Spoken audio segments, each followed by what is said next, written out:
because I can feel something going on with you that, you know, you may want to just say to us, bid us a wonderful good night. This has been a wonderful, wonderful night. And it was so good seeing people I had not seen in such a long time. And I thank you for bringing all these people together so you could see them and hear them. And as they taught and read their poetry, I remembered seeing them on stages for the first time. And with our dear sister who taught at, um, uh, oh, I'm blanking on her name. How can I blank on her name? Down at Drexel. I Dr. dear sister, Delancey.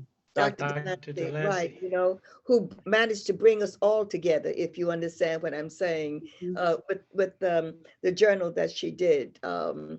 She did phenomenal work. But I want to say that, you know, we moved here to a place called Philadelphia many years ago, and I went to a place called Temple to teach.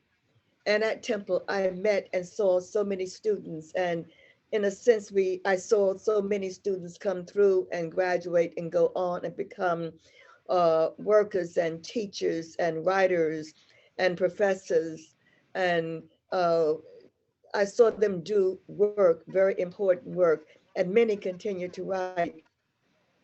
I hope that all of you at some point who used to write with me in workshops will continue to work. And maybe when we get over this pandemic, maybe it will be possible for us to get together as a group and see each other again. It's been so many years since we've been in a classroom together, or in a room together, on a porch together, or on a beach together, or in a university together. But it would be good for us to all come together and read some of the things we have written during this pandemic.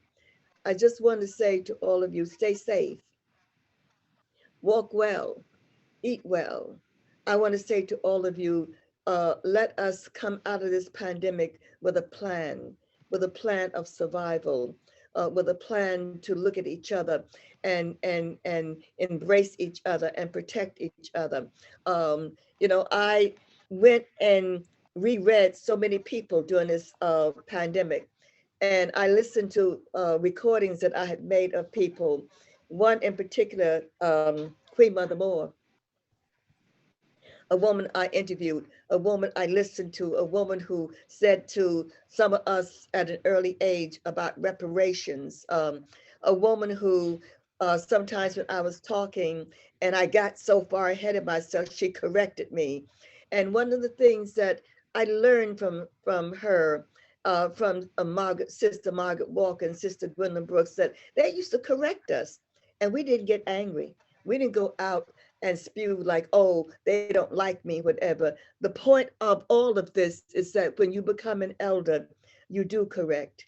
You do say things and say, please, this is not how this really happens. And I learned, thank God, how to listen to all of them. I learned how to take what they said inside and know and learn that they were not just saying that to make me angry or to get me upset. They were like honing down, telling me exactly what I had to spit out, what I had to spew out, what I had to erase, what I had to leave out as we walk towards something called liberation and freedom in this place called America, and towards each other also too. You know, they sometimes, you know, corrected, loved, corrected, loved, said, no, no, that's not it. Do that again, Sonia. No, no, no, that's not it, Sonia. Read that again, Sonia. You got it wrong that time. And I remember that I used to sit at their feet and listen to them as they told us how to begin that trek, that road, that skip, that hop, that walk, that dance towards liberation, that dance towards what does it mean to be human. Doesn't mean that you don't correct. What it does mean, however, is that you correct with love, that you correct with wisdom, that you correct and say simply, this is how we do it. I was taught, I am passing it on to you. So I say to all of you, continue to do this work, continue to meet. And when we come out of this pandemic, let us gather together on our porches, in our backyards, and sing not only a song of liberation, but also a song of trust, a song that says we have survived. Let us, however, prepare for the next thing that comes towards us, that next walk towards, will you survive? Do we survive? Must we survive? How do we survive? How do we love? How do we walk upright as human beings, whatever? And that is the most important thing for all of us, to walk upright as human beings. So thank you. I thank you so much for this love. I thank you so much for your words and your poems. Yeah. I thank you so much for your songku. I thank you for remembering how we used to do this a whole lot. And I thank you. As I closed my eyes, I remembered, how we used to do this many times in the open, out in the park, in the Temple University, at Drexel, all over. So let us say to each other, I vow that I will survive. I vow that I will continue to work. I vow that I will remember all of us. And I vow that we will call each other and say to each other, how are you doing? I love you. Stay strong, stay alive, walk, with a mask on every day, walk, with an upright walk, and don't run, but walk upright, saying, here we is in this century, learning how to walk again, how to live again, how to talk again, how to be again. And always remember, resist, resist, resist gossip, resist, resist, resist, resist, resist, resist.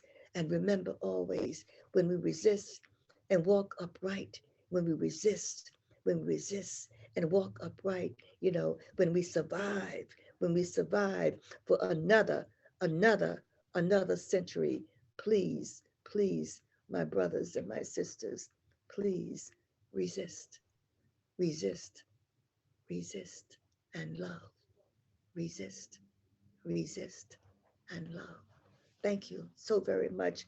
I am so grateful, and I am so, mm. And I don't want to break down, but I thank you for all of this love in this room, in your rooms, in your houses. Thank you, thank you for remembering that we have always walked together, or tried to walk together in truth and in love. Thank you. Thank you. And you've already got me breaking down, Sonia. So, that was, for me, it's always so easy. We want to thank you.